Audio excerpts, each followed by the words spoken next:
match the price, but then their fleet manager went out on COVID leave, and I don't know if it was posted as a bid, and Taylor Chevy never responded to the bid.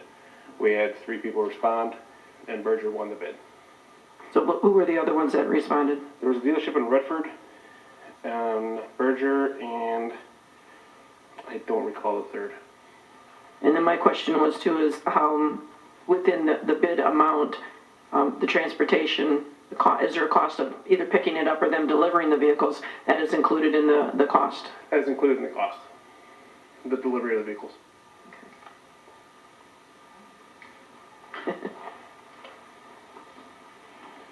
All right, so the 3 bids would be Todd Wenzel in Westland, Berger, and I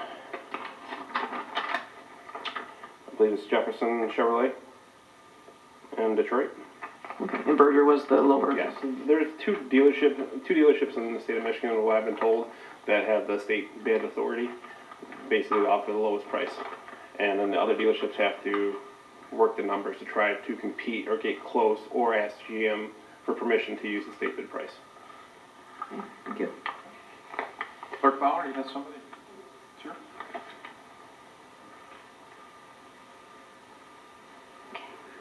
Mr. Chairman, I received an e-comment from Corey Morris regarding this item.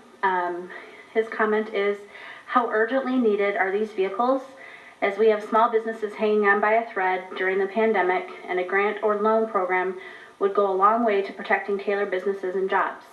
$307,920 is a lot of money, as is the approximately $100,000 for the recreation center's equipment that will be discussed later in this meeting.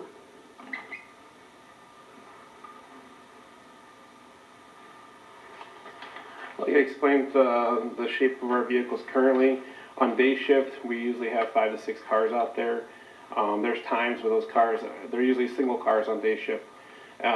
Those cars are going down to 3 cars because the guys have to double up because of the vehicles being so, in the dealership or being just out of service in general. So it does lessen our police presence out there with officers on day shift having to group down to 3 vehicles instead of 5 or 6 vehicles on the road at one time.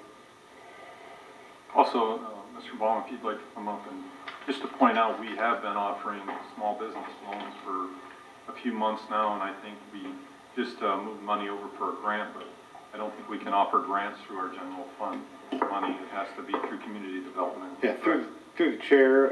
Yes, we just ran out of our first round of funding. We've already, this body's already approved the plan for the next round, which we put $75,000 into the small business budget.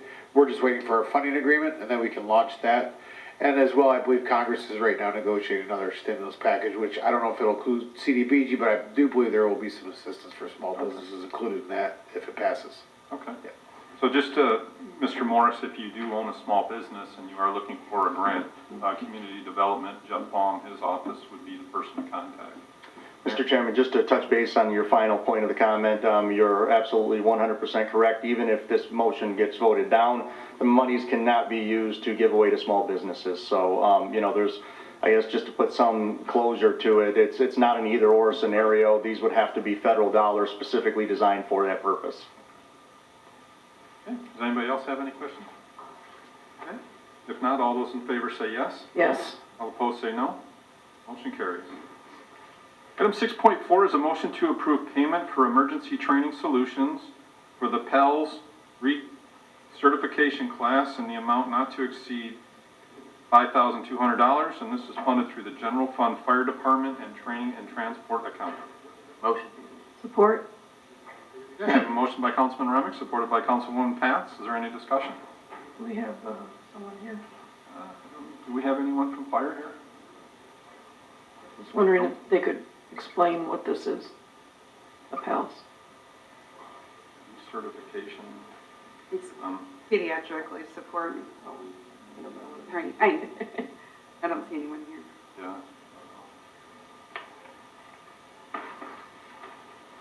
Mr. Chairman, I apologize. I thought Deputy Chief Cochran was here. I know Chief Portis is out on a medical leave right now. Other than just what it says, it's an instructor-led 8-hour class of lecture, as well as directed student hands-on skill sets. Students performed written and hands-on testing in the pediatric advanced life support. Students also participate in 1-hour hands-on pediatric medication administration. That's what the details say in it. Yeah, thank you. Are there any other questions? If not, all those in favor say yes. Yes. All opposed say no. Motion carries. Item 6.5 is a motion to approve the 2019-2020 Annual Liberty Report. Why? Oh, library. Motion. Support. I'm brain dead. Is it getting your taxes done? Is there any discussion? I moved too much snow today. Mr. Chairman? Yeah, I was just gonna say, can she come up? Yeah, sure, come on down. Miss Liberty. Yeah, Miss Liberty, come on down. Okay, I'm Vanessa Verdun Morris. I'm the library director, and as you can see from the narrative in my report, Taylor Community Library has been reimagining library services and making them available remotely. For the past couple of decades, libraries have moved beyond their four walls with ebooks and downloadable materials. I personally remember checking out ebooks from the Taylor Library before the Kindle even existed, and I had to read them on a big CRT monitor. So 20 years later, we are now loaning hotspots and Chromebooks to residents, which they can use to read their ebooks or stream webinars to improve their job skills, or video chat with an out-of-town grandchild. As the internet moves ever closer to becoming a public utility, I'm hopeful we'll make even more progress with ensuring everyone has easily accessible internet even during a pandemic. Another way we've brought the library beyond our four walls is through a story walk installed at Fletcher Park, and surprisingly the parents of toddlers and preschoolers don't mind going out in the cold weather for the story walk, although I'm not sure how the snow will affect them. Inside the library, we are nearing the end of a remodeling and reorganization project that brought us new entrance doors, new family restroom, push-button access to restrooms, updated flooring, which will all hopefully be completed this week. Staff is putting the fiction and nonfiction collections in their new locations and updating signage, so that's occurring now, and then once that's finished, we should be open for indoor grab and go service. Right now, we're still currently providing curbside service. As part of grab and go, we have new self-check machines available and an app that allows people to check out via their phone. So we are making everything a nearly touchless experience for anyone that wants to visit the library for our physical materials, although we have to wait for the flooring project to complete before we can. Thank you, Vanessa. Just a quick question. How is the the curbside? Does it seem to be working pretty good? I mean, is it pretty steady? Yeah, it's pretty steady. Our numbers definitely aren't anywhere near close Sure. to what they were, but our ebook and downloadable materials, streaming movies have gone up. The usage has gone up a lot. And people can just pick their books and stuff online, and they can just pick them up at the library, correct? Correct. Yep, it's just like ordering curbside from Sure. any type of food. Yep.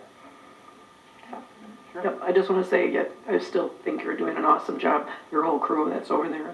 I just wanted to read something in here to the residents. It says that the library also increased our presence on social media, providing more consistent updates and deepening our reach in the community. Our reach on Facebook increased 334%, and our reach on Instagram increased 619%.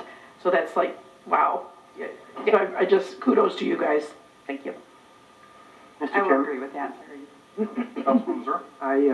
I'm lucky enough to serve as the council rep on the library board, so I get to see firsthand what a great job Vanessa does, what a great job her staff does, and I really encourage people to take advantage of everything that they offer and the way that they've been able to kind of pivot and deal with the pandemic and have a really, community first mindset has been fun to watch, and I just want to thank you for a job well done. I do have one more thing. In the schools also, I know a lot of the parents were thinking, well, the kids don't have library cards and that, and you just call and they will be able to get a library number. Yes, you can either call or we have a form online they can fill out, and then it just gets emailed to them. So no excuses. No, none. Thank you. Are there any other questions? Okay, if not, all those in favor say yes. Yes. All opposed say no.